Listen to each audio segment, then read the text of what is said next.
Hello friends, welcome back to my channel. இன்றைக்கி நாம் பொரிக்கடலையை வச்சு ஒரு லட்டு ரெசிபி தான் பார்க்க போகிறோம். வாங்க வீடியோக்குள்ளே போகலாம். நம்ம சேனலில் ஃபஸ்ட் டைம் பார்க்குற வியூஸ் ப்ளீஸ் சப்ஸ்கிரைப் பண்ணி வச்சுக்கோங்க. அப்போ தான் நான் போடுற வீடியோஸ் எல்லாமே மிஸ் ஆகாமல் உடனே உங்களுக்கு நோட்டிஃபிகேஷனில் வரும். நாங்கள் நாகர்கோவில் சைடில் இதை பொரிகடலைன்னு சொல்லுவோம். பட் நிறைய பேர் இதை பொட்டுக்கடலைன்னு சொல்லுவாங்க. நான் ஆல்ரெடி சொன்ன மாதிரி எல்லோரும் ஒரே அரிசி பருப்பு காய் தான் யூஸ் பண்ணுறோம். பட் அதுக்கு வைக்கிற பேரும் அது பண்ணுற விதமும் தான் வேறு. மற்றபடி எல்லாமே சேம் தான்.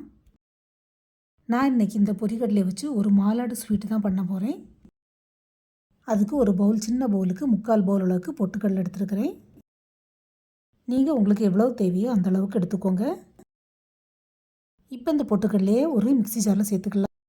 அது கூடவே ஒரு 2 to 3 ஏலக்காவையும் சேர்த்து நல்லா பொடிச்சு எடுத்துக்கலாம்.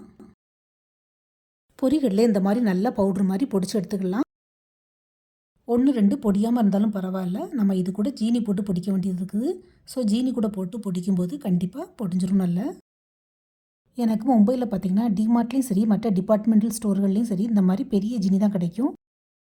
இந்த வீடியோவை பார்க்கக்கூடிய ஃப்ரெண்ட்ஸ் மும்பையில் இருக்கிறதா இருந்தால் பொடி ஜீனி எங்கே கிடைக்கும்னு மறக்காமல் கமெண்ட் பண்ணுங்கள்.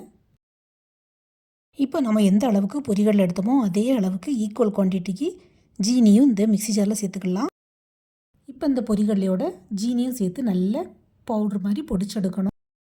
ஸோ பொட்டுக்கடலை 1, 2 பொடியாமல் இருந்தாலும் இப்போ நம்ம ஜீனி கூட போட்டு பொடிக்கும்போது நல்லா பொடிஞ்சிரும்.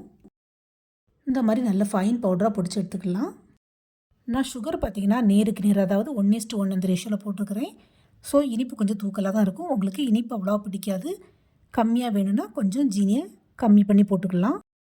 பட் இந்த பொட்டுக்கடலை போட்டு பண்ணக்கூடிய மாலாடுக்கு இனிப்பு கொஞ்சம் தூக்கலாக இருந்தால் தான் நல்லாயிருக்கும். இப்போ நம்ம பொடிச்ச பொரிகடலை ஜீனி பவுடரை ஒரு மிக்சிங் பவுலில் சேர்த்து நல்லா மிக்ஸ் பண்ணி விட்டுக்கலாம். சைடில் ஒரு தட்கா பேனில் கொஞ்சமாக கீ ஆட் பண்ணி அதை லைட்டாக சூடு பண்ணி எடுத்துக்கலாம். இந்த மாலாடுக்கு நெய் கொஞ்சம் அதிகமாகவே தேவைப்படும். ஏன்னா இது தனி நெய் வச்சு பண்ணக்கூடிய ஒரு ஸ்வீட்டு.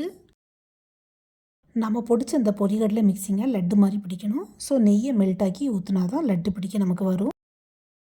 இப்போ நல்ல நெய் சூடாயிட்டு இதை அப்படியே எடுத்து நம்ம அந்த பொரிகடலை மிக்சிங்கில் சேர்த்துக்கலாம்.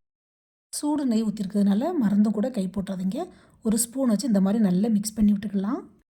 நெய் நிறைய எடுக்கக்கூடாது, சாப்பிடக்கூடாதுன்னு சொல்லக்கூடியவங்க நெய் கொஞ்சமாக பேருக்கு ஊற்றிக்கிட்டு அதுக்கப்புறமா பாலை சூடாக்கி இதில் ஊற்றி அதுக்கப்புறமா உருண்டை பிடிச்சி எடுக்கலாம். ஆனால் நம்ம பால் ஊற்றி செய்யக்கூடிய இந்த மாலாடு ரொம்ப நாள் இருக்காது, சீக்கிரமாக கெட்டு போயிடும். இப்போ லைட்டாக கை பொறுக்கிற சூடு வந்ததும் நம்ம ஸ்பூன் எடுத்துகிட்டு கை வச்சு நல்லா மிக்ஸ் பண்ணி விட்டுக்கலாம். கட்டி உருண்டை எதுவும் இல்லாமல் நல்லா உதிர்த்து விட்டுக்கலாம். இந்த மாதிரி நல்லா உறுத்து விட்டதுக்கப்புறமா கொஞ்சம் சூடோடு இருக்கும்போதே நம்ம உருண்டை பிடிச்சி எடுத்துடணும். அதே மாதிரி நெய் கம்மியாக இருந்தாலும் நமக்கு உருண்டை பிடிக்க வராது, பொடிஞ்சு போயிடும். அதனால நெய் மட்டும் கொஞ்சம் பார்த்து ஊற்றிக்கோங்க ஃப்ரெண்ட்ஸ். இதுக்கப்புறமா உங்களுக்கு வேண்டிய சைஸில் சின்னதாக பெருசாகவோ இந்த மாதிரி குட்டி குட்டியாக உருண்டை பிடிச்சி எடுத்துக்கோங்க.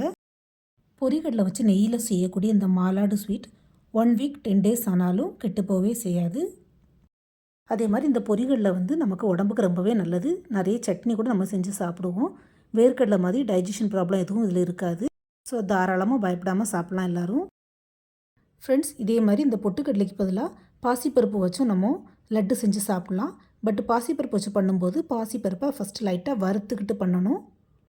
நான் அந்த பாசிப்பருப்பு உருண்டை வீடியோவும் இன்னும் கூடிய சீக்கிரத்தில் அப்லோட் பண்ணுறேன். என்னுடைய சேனலில் போய் செக் பண்ணிக்கோங்க ஃப்ரெண்ட்ஸ். அவ்வளோதான், பொரிகடலையில் மாலாடு சூப்பராக ரெடி ஆகிட்டு நீங்களும் இந்த வீடியோவை பார்த்ததோடு விடாமல் வீட்டில் கண்டிப்பாக ட்ரை பண்ணி பாருங்கள். எங்கள் வீட்டில் இந்த மாலாடு செஞ்ச மறு நிமிஷமே டக்குன்னு காலியாயிரும். ஏன்னா எல்லாருக்கும் ரொம்பவே பிடிக்கும். வீட்டில் ஸ்நாக்ஸ் எதுவும் இல்லாத டயத்தில் கெஸ்ட்டு வராங்கன்னா டக்குன்னு பொரிகடலையை வச்சு இந்த லட்டு பண்ணி அசத்திடலாம். இந்த மாலாடு ஸ்வீட் வாயில் வச்சோடனே கரைஞ்சி போயிடும், அந்த அளவுக்கு சாஃப்டாக இருக்கும். ஸோ பல்லு இல்லாத சின்ன குழந்தைங்கலேருந்து பல்லு இல்லாத தாத்தா பாட்டி வரைக்கும் எல்லோரும் விரும்பி சாப்பிடுவாங்க. இந்த வீடியோ பிடிச்சிருந்தா மறக்காமல் நம்ம சேனலை லைக், ஷேர் அண்ட் சப்ஸ்கிரைப் பண்ணுங்கள். தேங்க்ஸ் ஃபார் வாட்சிங். See you soon in the next video. Bye.